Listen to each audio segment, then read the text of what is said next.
Good morning. Welcome. How is everybody this morning? Good. Wonderful. You know, I was just sitting here thinking, you've heard the term, it takes a village to raise a child. So it takes a church to raise a child, and I mean that very sincerely because everyone here has so much, such a huge part in raising our children and our grandchildren. But it was so cute a few minutes ago when Griffin got loose and was running up here, and Brody ran to her rescue and picked her up and took her back to summer. It takes all of us. Thank you, Brody. Appreciate it. Are there any announcements? Yeah.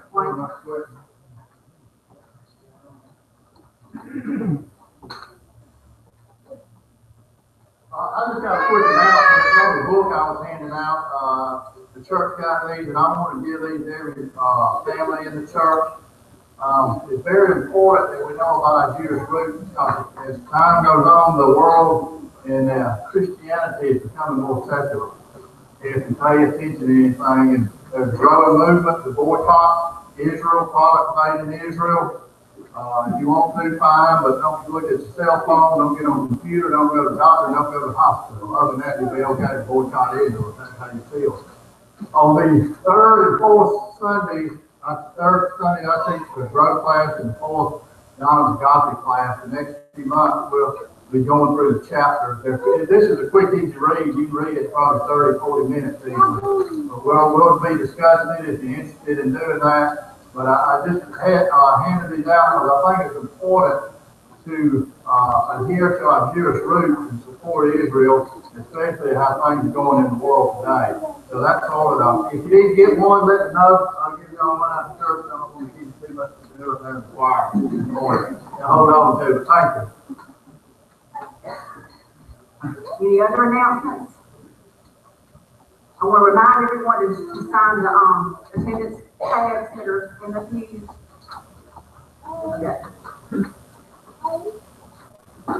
This goes into the moment of praise, so I'll just mention them together. Friday night we had a wedding here at the church. I don't know if you're all aware of that. Mandy Scott married Drew Godwin. They're now on their honeymoon. They took Luke and Asher with them. They're at the beach having a good time, I think. We have another wedding coming up next Sunday. And here's what's going to happen. Right after the service, we're going to give y'all about 5 minutes to do whatever you need to do. If you have to rush off the run, that's fine. But Van and Michelle are going to get married next Sunday right after the service. And Charles is going to perform it for us. So if y'all will make sure that you make them feel welcome again, I know that they do, but let them know how much you love them. And next week, be here, bring a friend, make them feel especially welcome as they get married here next Sunday. Any other moments of praise out there?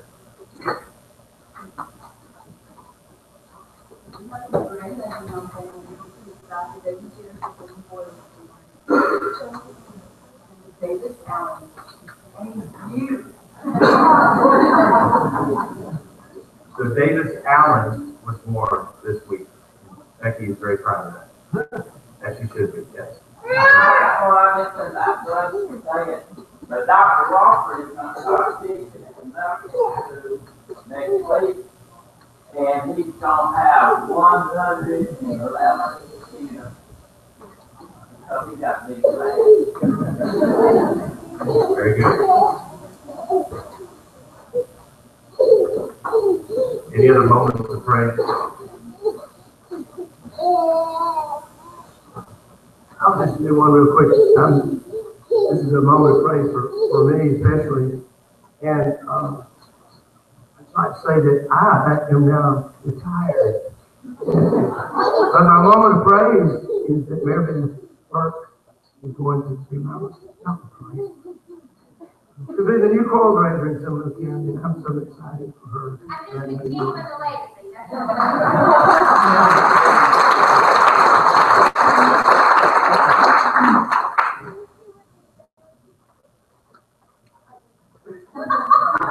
Hey, we are starting. Let's all stand together for the call to worship. It is I'll sing praise to your name.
Let's take a minute to mingle and greet each other. Tell you all.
Let's go together now in this historic confession of our Christian faith.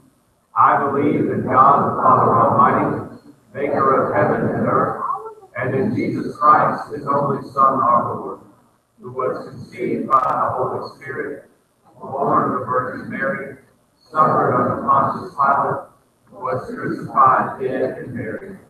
The third day he arose from the dead. He ascended into heaven, and sitteth at the right hand of God the Father Almighty. From thence he shall come to judge the quick and the dead. I believe in the Holy Spirit, the Holy Catholic Church, the communion of saints, the forgiveness of sins, the resurrection of the body, and the life everlasting. Amen.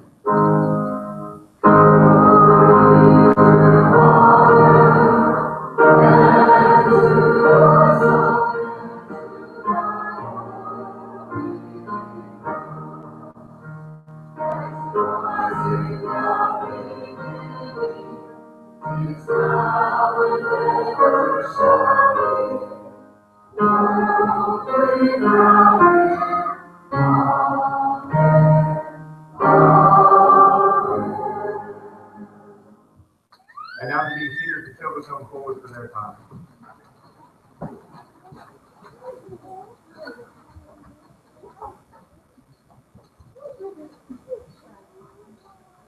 Y'all come on down. While they're coming down here, I want to mention another announcement that we didn't make.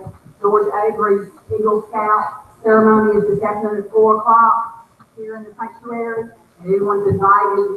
We need to come honor him and show our Congratulations, I respect, because we know what a hard job that is and what an honor it is to get there. So that's at 4 o'clock.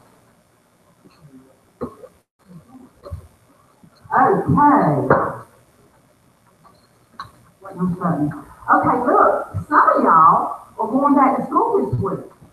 If you're going back to school this week, raise your hand. All right. You're going back in August. Some of them are going back this week. Tuesday. How about Thursday? Matt said he's going back Tuesday or Wednesday. I told him Thursday. I hope he's okay, but I promise with him. Are y'all excited? Maybe a little sad that summer's coming to an end. Nervous? Scared? You might have new teachers, or you will have a new teacher, but maybe somebody even new to your school. You'll make new friends. Some of us may be even moving to a new school, like if you're moving up to another grade. The first day of school, the teacher may ask you kind of review some things, and they ask some questions, and you'll know the answers, and you'll go, I know. And you'll feel so good when you get the right answer, won't you? And it'll kind of make that nervousness and the excitement kind of calm down, because you'll get back in the groove and you know the answer. It's just a really good feeling. Well, do you know that in Jesus' time the disciples went back to school? Jesus wanted to be sure that they knew all the important lessons about the kingdom of God. So Jesus asked the disciples, who do men say that I am? And they raised their hand. I know. One of them said, John the Baptist. No, that was mine. Another one answered, Elijah. And someone else said, the prophet Jeremiah. And Jesus looked at them and said, but who do you say that I am?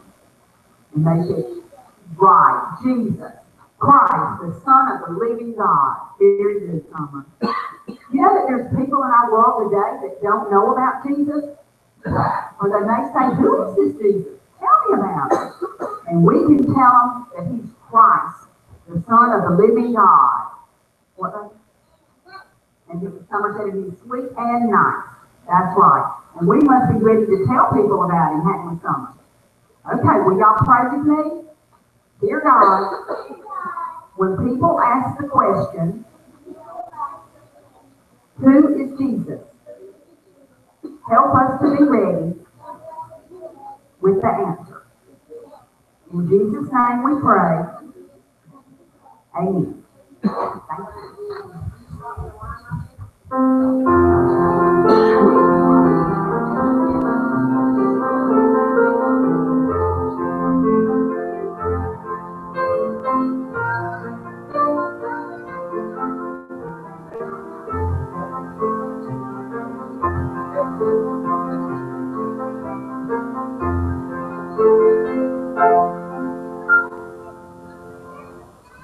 Our prayer chorus is printed in our bulletin and on our screen. You may remain seated as we sing sanctuary.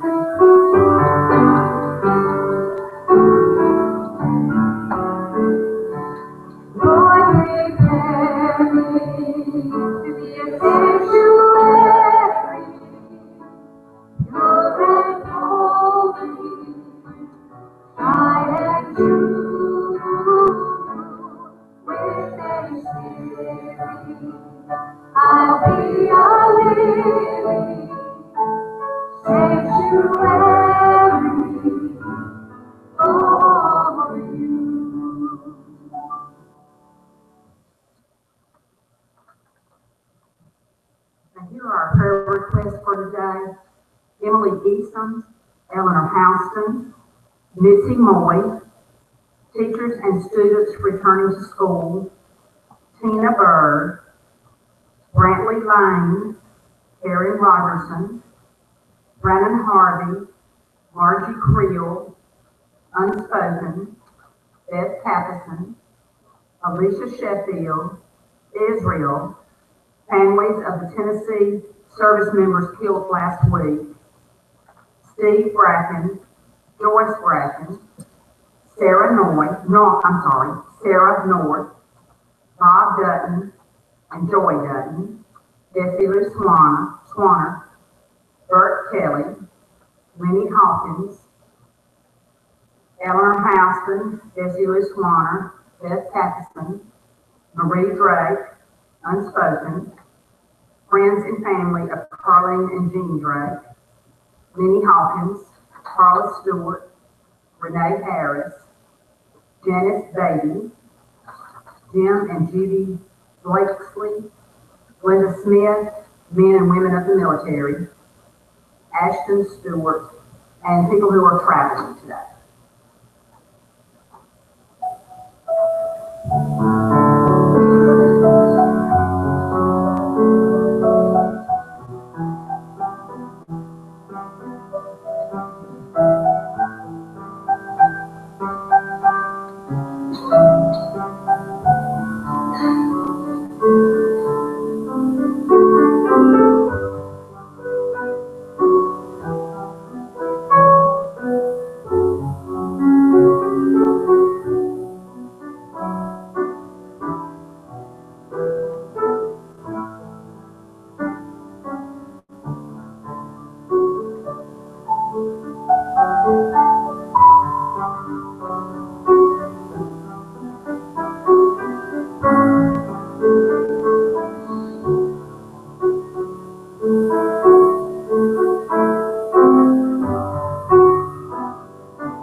Let's go to the Lord in prayer. Lord, we see illness all around us, sickness, hurting, pain.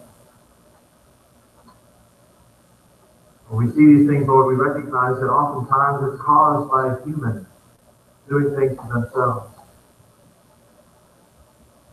We cause pain to our own bodies with the things that we take in. Too much to eat. Too much to drink.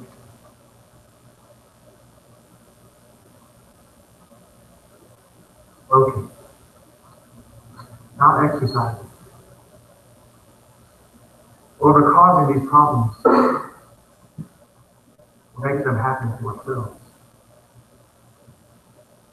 Lord, it's not just physical problems. We're causing spiritual problems. We hold on to anger and bitterness. Lord, we recognize that it doesn't just hurt those that we love, but it hurts us too. Lord, help us to give up these bad habits. When I say habits, Lord, I really mean sins. Remind us, Lord, that there are 7 deadly sins. Gluttony is among them. Doing things to excess. And yes, Lord, I'm pointing a finger at myself. Or maybe 10 fingers at myself. I'm reminding us, Lord, that we are all guilty. Not one of us is worthy to come before you. And yet, Lord, you made us all feel welcome. You loved us all. You forgive us all. Lord, help us to practice forgiveness. Forgiveness for ourselves when we do wrong. Forgiveness, Lord, for others when they wrong us. That together, Lord, we can bring healing and hope, strength and courage, and peace to our world. We pray these things in the holy and precious name of Jesus, who taught us to pray, saying, Our Father, who art in heaven, hallowed be thy name. Thy kingdom come, thy will be done, on earth as it is in heaven. Give us this day our daily bread, and forgive us our trespasses, as we forgive those who trespass against us. Lead us not into temptation, but deliver us from evil. For thine is the kingdom, the power, and the glory forever.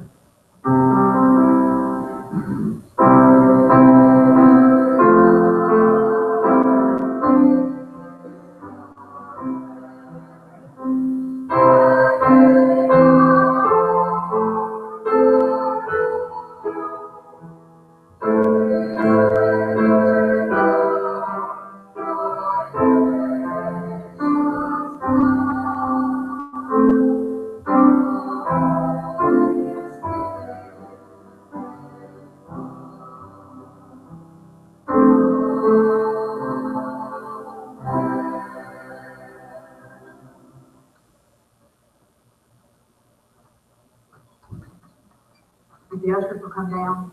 And while they're coming, I wanted to add, Ernie and Jenna Gray.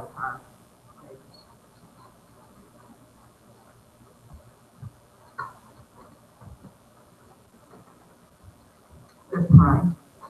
God of infinite patience and compassion, we pray that today we will offer you not only our gifts of money, but also our gifts of ourselves. Amen.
The Marines have a saying. Maybe y'all heard this before. The saying is, kill them all and let God sort them out. Y'all ever heard that? Some of you may think that sounds like a good idea. I think God has a better idea though. I think God's answer is instead, love them all. Let God sort them out. That's just my opinion. Y'all are welcome to your own. I bring that up because I think about the rivalries we have. Can y'all think of any sports rivalries you might have around here? In your household, maybe? Any rivalries in your household, sports rivalries? Y'all, tell me the rivalries you have in your household. What are those? What are sports rivalries? Georgia said? Auburn, Georgia. Auburn and Georgia. Anything that's got a score.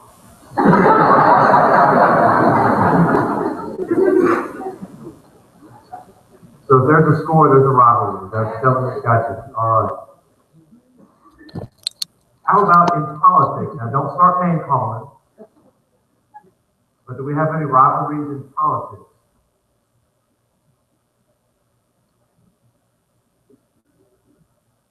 I just sat down and started thinking about that. Democrats versus Republicans, libertarians versus independents, liberals and conservatives, progressives and neocons. I probably didn't even know what that term neocon means, but somebody invented it. Newly conservative people. How about in religion? Do we have any rivalries in religion? Y'all know we have a minor rivalry with the Presbyterian Church next door. It hasn't flared up in a while. We talk most of the time. It's not a big deal. We have a rivalry with the Baptist Church down the road. It's a little one, but we have a rivalry. Think about the rivalries you might have in your own life. At work. Anybody who's a rival? Gotta get ahead of them. Gotta get ahead of them. I noticed this in the car with my children. Y'all know that it's a long way to DC in the car. And when it rained on the way back twice, and traffic came to a stop, a 9-hour drive becomes a 13-hour drive. It is a very long drive. And when you're passing cars that are going together, you start passing cars, and then one car decides they're going to pass you back. You ever had that happen to you? You're driving down the road, you see them, and they're slowing down, so you go around them, and you get past them, and then all of a sudden they come behind you, roaring, and they get around you. There's a natural instinct, isn't there? What do you want to do? You want to punch that gas pedal and just get around them. I want to get by them. My children think it's fun to shout, "Go, Daddy, go, Daddy, go." No. I'm not going to. I have to resist the temptation to put the cruise on and put off the gas. Because otherwise, I'm going to have to go talk to Craig about why I'm doing 75 and a 55. And he may not be so nice to me. We have rivalries in life. Everybody agree we have rivalries? You have a rival? Somebody that just gets under your skin.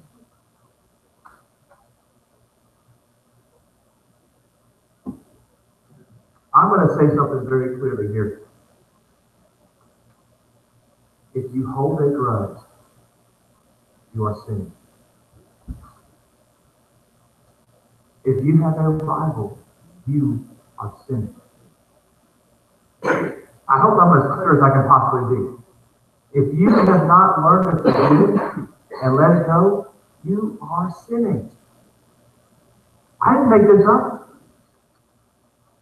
Paul is going to talk about it in the passage I'm going to read for you in a minute. And by the way, Ruby left Wednesday morning, so she had the bulletins all done. I got home Wednesday afternoon and didn't get to proof it. And the scripture is wrong in the bulletin. It's the next 10 verses or so after that. Not the ones that got listed. So it's still in Ephesians, still chapter 2, but it starts at verse 11, so it starts with verse 1. Now, it's not that Paul said this, Jesus said this. One of the disciples said, no, well, if somebody sins against me, how many times should I forgive them? As many as 7? Doesn't it sound good? You know, somebody messes with you 7 times, and you say, all right, I forgive you. 7 times. That sounds really good, doesn't it? And what does Jesus say? 70 times 7. Or in the original Greek, it might have been 770 times. Can you imagine forgiving somebody 770 times? And yet that's what Jesus said to do. It's a sin to hold a grudge. It's a sin to have rivalries. Sorry, Auburn and Alabama. Sorry, Craig. Now, the Jewish people had good reason to have a rivalry with anybody. They had good reason to mistrust anybody. You think about what they faced. First, they were enslaved in Egypt. They finally got away, and then they had to wander the desert for 40 years. They finally get their homeland. They get there, and they live there for a long time. They're having a great life, but then they start forgetting who they belong to. They forget they belong to God, and they start doing what they want to do on their own.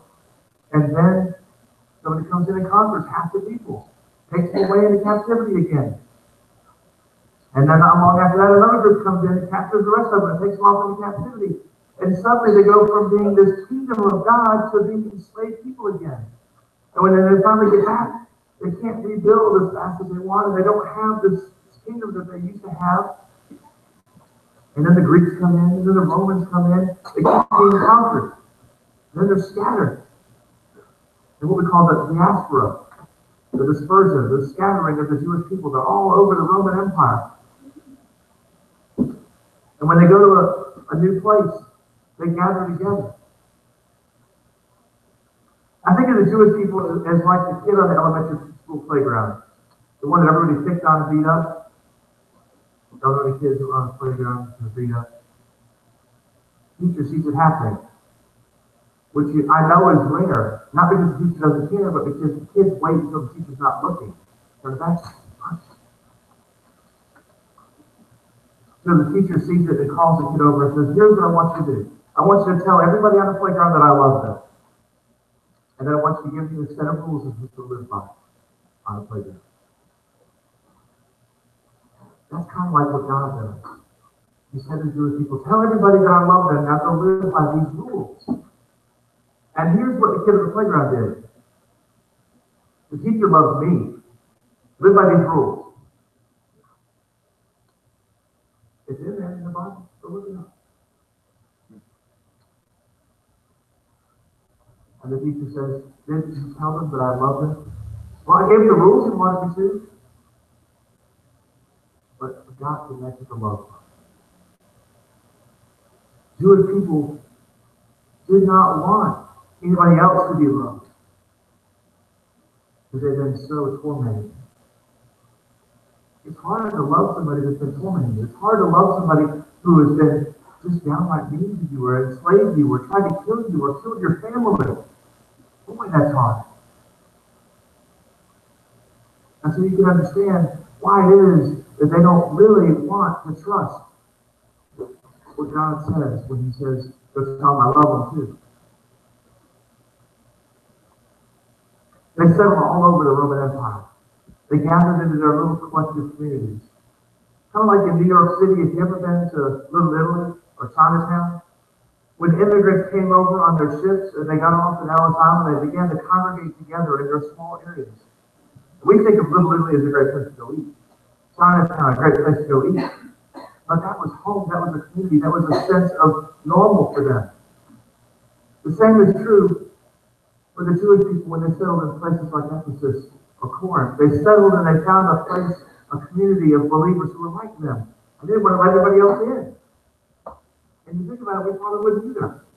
We're not letting in those people. We don't trust them. Look what they did to us in the past. And so they began to exclude people. And then some of them, after the second or third generation, decided it was time to go back and visit Jerusalem and then come back. And some of them went. Then half the year it happened that Jesus died, and we had Pentecost. And when they got back, after seeing Pentecost, they began to share the good news. And the people in the synagogue said, well, we didn't see that. We don't believe you. And they kicked them out. And so these Jewish people who were now Christians began to find in the Gentiles who were in the community. And none of them were welcome in the synagogue. And so Paul is now addressing all these people. Everybody caught up now? You got it? This is where we are.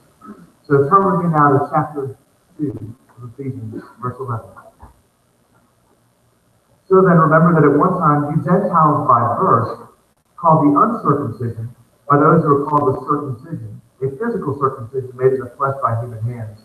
Remember that you were at that time without Christ, being aliens from the commonwealth of Israel, and strangers to the covenant of promise, having no hope and without God in the world. And yet on the day of Pentecost, they arrived. They were changed. They were transformed. They had new hope, new life. Never once know people. I had a seminary professor. By the way, we went back to our seminary to visit when we were in Washington, D.C. Rebecca and I did, and we walked around the campus, and it didn't feel like home anymore. It's been 17 years since she graduated, 18 since I graduated. As we walked around the campus, there were new buildings. The people that we knew had retired or died or graduated. It didn't feel like home anymore. When we pulled into our driveway here, we felt like we were home. Couldn't wait to get in my own bed and sleep. But we had a professor at seminary, and he was famous for this line. We always joked about it. He had glasses, and he'd take off his glasses, hold him in his hand, and he put them in his mouth. Just the end piece, and y'all probably have done that. Some of you have glasses, not even thinking about it, just chew it on the end piece. And he would take it out and he would say these words. Once we were slaves. Once we were no people. But now we are God's people, and we are welcome at his table. Y'all need to recognize the Jewish people had nothing. They were nobody. They were considered the lowest form of human beings on earth. Y'all remember as kids telling jokes? I didn't know what a Pollock was. I just knew it was a funny joke. We told Pollock jokes as a kid. So I found out they were Polish people. So I don't tell Pollock jokes anymore. But that was the community we picked on the most. You know, those dumb Polacks. Y'all know a Pollock in the Polish word? If you know now, please don't say any more Polish jokes. The Jewish people were the Polacks of their time. They got picked on.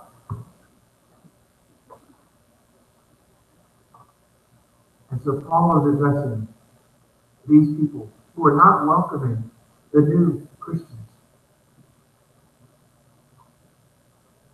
But now in Jesus Christ, you who were once far off have been brought near by the blood of Christ. For he is our peace. In his flesh, He has made both groups into one and broken down the dividing wall, that is, the hostility between us. Y'all know we have hostility? Jewish people and Gentiles were angry with each other, they didn't like each other, they didn't want to be near each other. Christ has broken down the wall that separated us and told us we cannot be rivals anymore. We cannot be separate. We cannot say that we are better or we are worse. In the eyes of Christ, we are equal.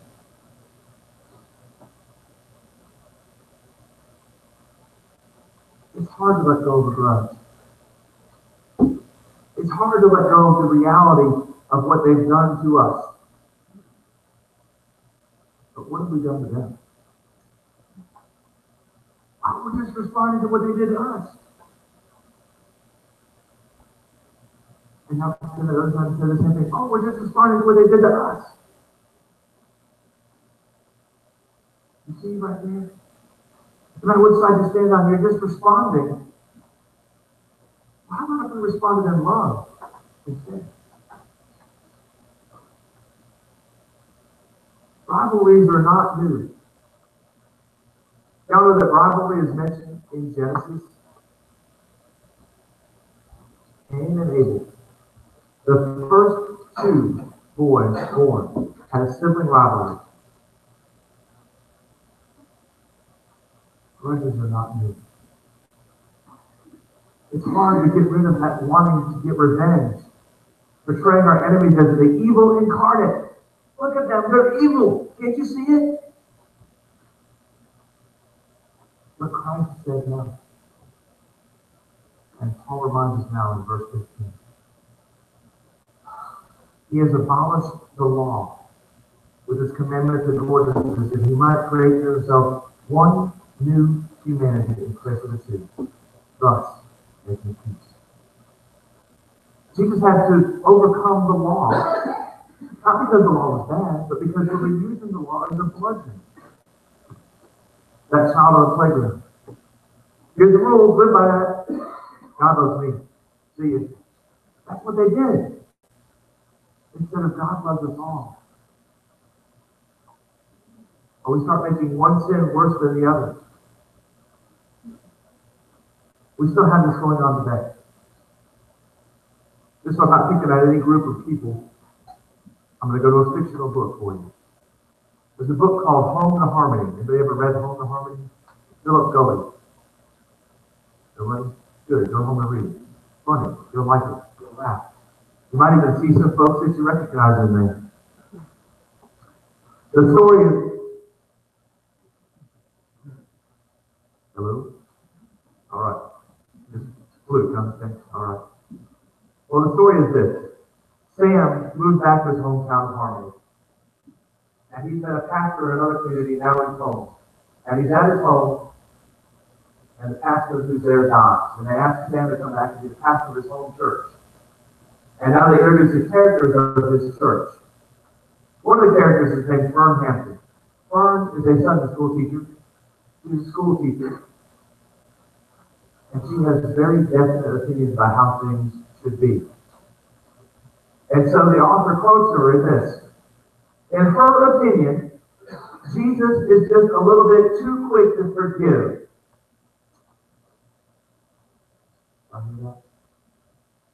Jesus is just a little bit too quick to forgive. This is from a Sunday school teacher, a school teacher, a member of the church. He's been a member since Sam was a little boy, and to remember her. Jesus is too quick to forgive. Maybe we feel the same way. Well, Jesus can forgive me, but I can't. We have to learn to let go of the grudge. We have to learn to let go of our rivalries. We have to learn to let go of our anger and our pain. We have to love. Paul finishes with this thought. And God might reconcile both groups to God in one body through the cross, thus putting to death that hostility through it.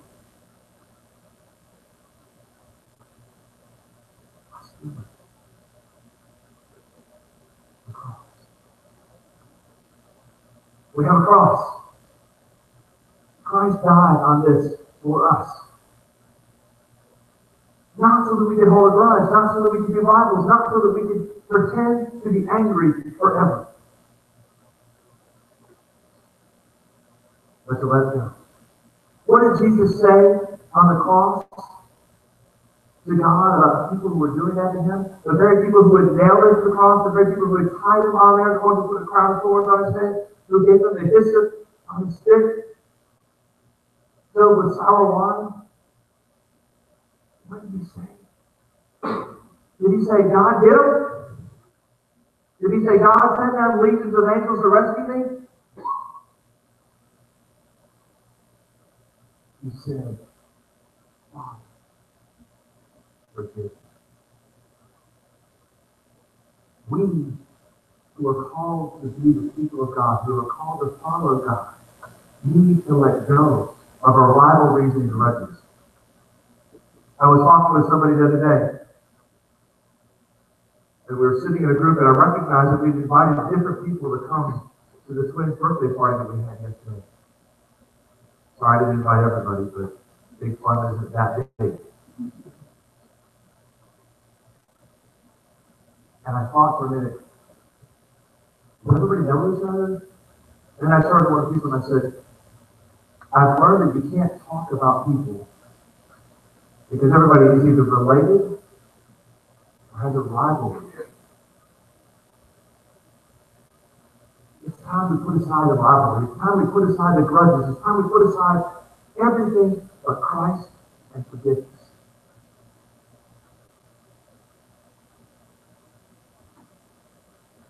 Paul wants us to forgive each other. I can't make you do it. I can only tell you what's going to happen if you don't.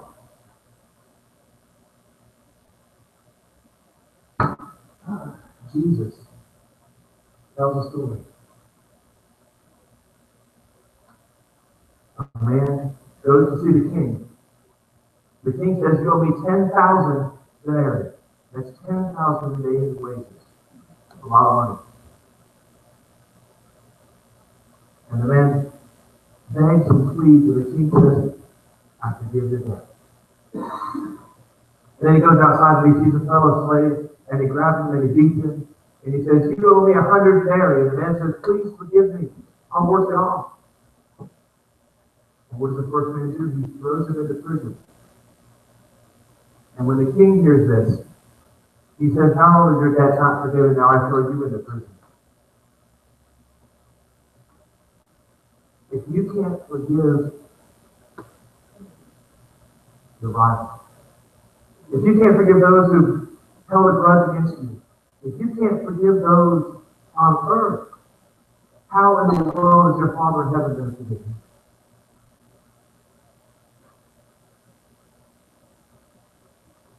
I'm not making any of this up.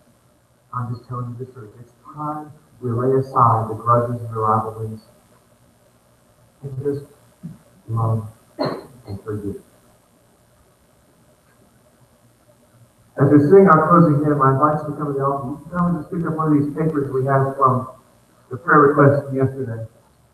But I also invite you to come and lay down that grudge, lay down that rivalry, lay down that burden that is dividing you from the love of God and the love of neighbor, maybe even the love of self. Come and lay it down for Christ. Amen.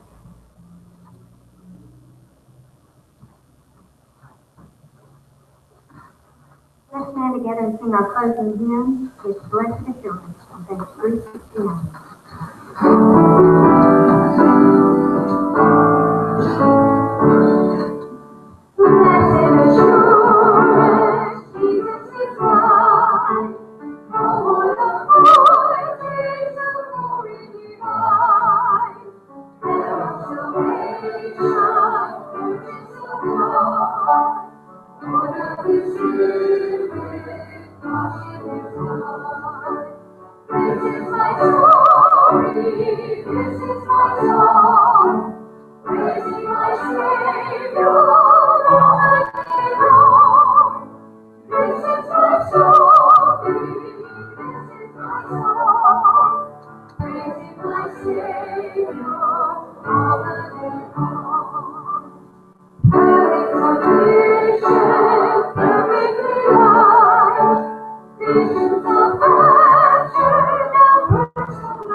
you go forth from this place, may you find hope. May you find healing.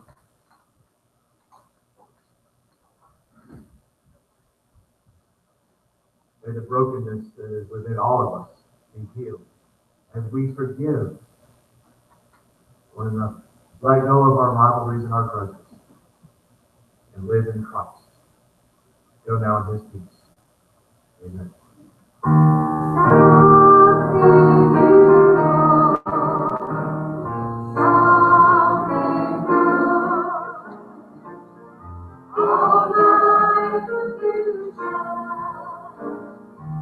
We are the